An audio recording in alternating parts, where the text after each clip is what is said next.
Hi, and welcome to the 6th episode of Educational Screencasts. I'm Paul Anderson. You can follow me on Twitter at Paul Anderson. And if you want to find me on the internet, I'm writing a blog, and that is at theboldstandard.com.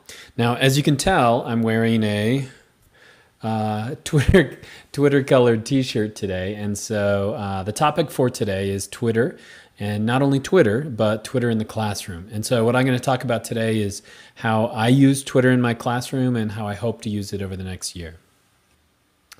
Okay, if you haven't been paying attention over the last year, Twitter has gotten bigger and bigger. I remember reading about Twitter it seems like a few years ago, and didn't really make sense to me at that time, but wow, it's really grown, and I continue to use it more and more every day. So what is Twitter? Twitter is essentially an instant message or a text message that you're sending, and it goes out to everyone who follows you. And so if you haven't signed up for a Twitter account, you better go do it before somebody grabs your name. And so you go to twitter.com. Once you go to twitter.com, you can just click on this and it'll kind of step you through a joining process. You choose a name. I think you have to authenticate with an email, but essentially you set yourself up, and when you're done, you can log in. So let me log into my Twitter account. Okay, so here we are. What does it look like? It's pretty much a stream. And so on the left side, I've got people that I'm following. On the right side, it tells what my name is. It's got my icon, shows who's I'm following, who's following me, and then what updates I've made. It also shows what topics are trending right now. So it looks like Bruno and Michael Jackson have taken a backseat to UFC 100, which I'm not really sure what that is. But I could click on that and kind of check that out. And so what is this? Well, I could post something up here. If I say hello world and I update my post, it'll now say that Paul Anderson said hello world.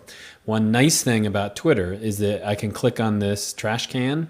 If I say something stupid or say something I don't want to say, I can click on that and I can delete it. And so that's one really nice bit of things, one nice part of Twitter, which I like. You can go back and fix those changes. And so what is Twitter then?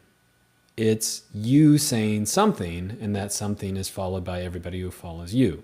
Now, that seems like it's not that cool, but it actually can get really, really cool. So, for example, Tour de France is going on right now. I love watching the Tour de France, and so I'm following Lance Armstrong. And so 1 hour ago, he posted from Tweety this thing talking about tour has gotten so big that approximately 8,000 are looking for rooms every night. That's cool. And then it has a link to a article. So that's kind of what Twitter is. And you can follow famous people. If you want to follow me, you would just go to twitter.com, Paul Anderson, and it's going to bring up my page. And since I'm signed in as myself, I can't follow myself, but you can click on this. There'll be a little follow button, and then you can follow there. Okay, so what is this about? It's not about Twitter. Hopefully you have an understanding of what that is. What it is talking about how we can use Twitter in the classroom.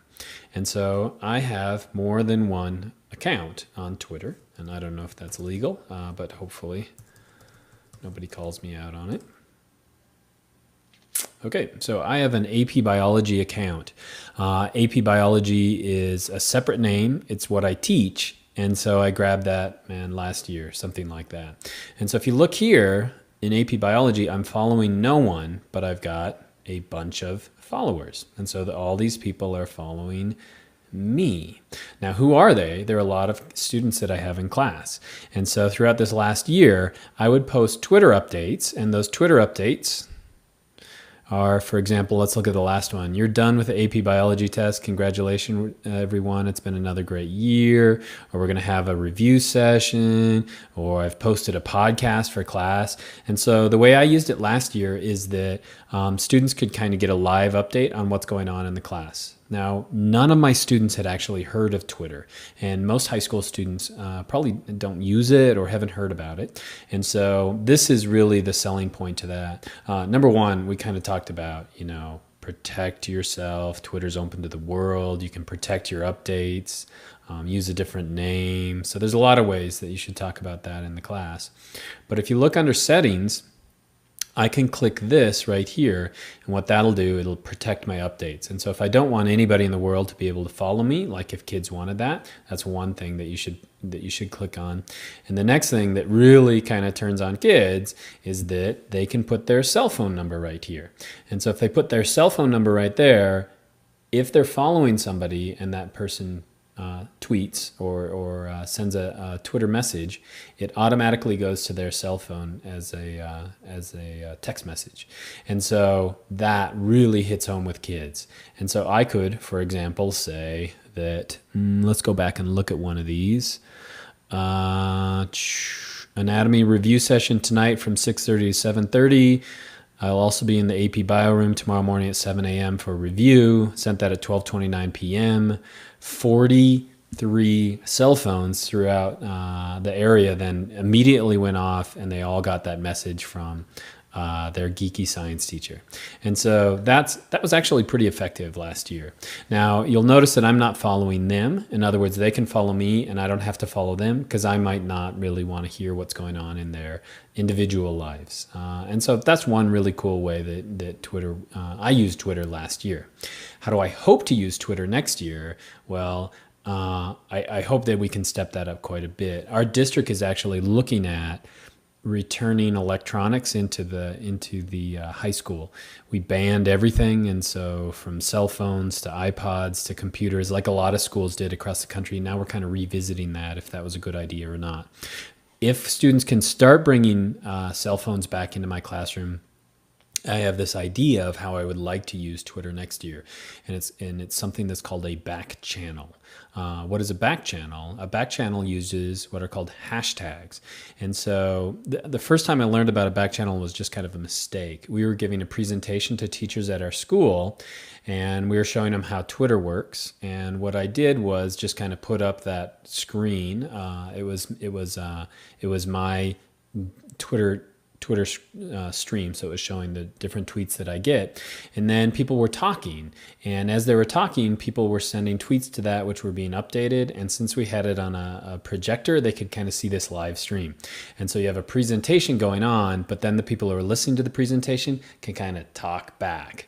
And so, wow, that kind of blew me away. In other words, if I had a lecture going on where I'm talking about whatever, AP Bio, and the kids are able to react to that and post material up on the board or up on the projector, I think that would really make at least classroom lectures pretty dynamic, and it could be a little bit scary.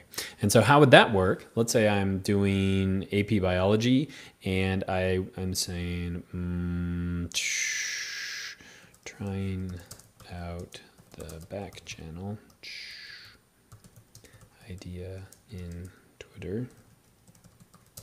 I could then put in something that's called a hashtag, and so that could be back channel. And so if you put the pound sign before any word, and I think there are kind of things that you can and cannot put in here, but if you put a hashtag in here, then that is a searchable item. And so I could, for example, in class say, let's use a hashtag of endocrine lecture Bozeman. And so I would ask them to always type that in. That's a little bit long, but always type that in each of their tweets that they make. And so they could be sitting in the classroom. They could using their cell phones or iPod touches or whatever. And so every time they add something that they want the rest of the class to see, they could put in that hashtag like that. Then in the front of the room, I could just have a hashtag and a search. And so I just did this right now. And so what I did was just typed in that hashtag. And so every tweet that's going on, this is kind of a live update. I could click it again. It's a live update of everything that's being tweeted right now that has that hashtag in it. And so what I could have is kids that I'm not necessarily following, and I don't have to follow them and blah, blah, blah.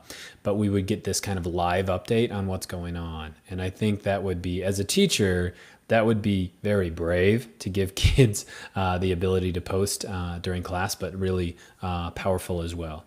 And so again, that's how I use Twitter, and that's how I hope to use Twitter. And I hope that's helpful. Oh, don't forget, follow me on Twitter at Paul Anderson, SEN. Thanks.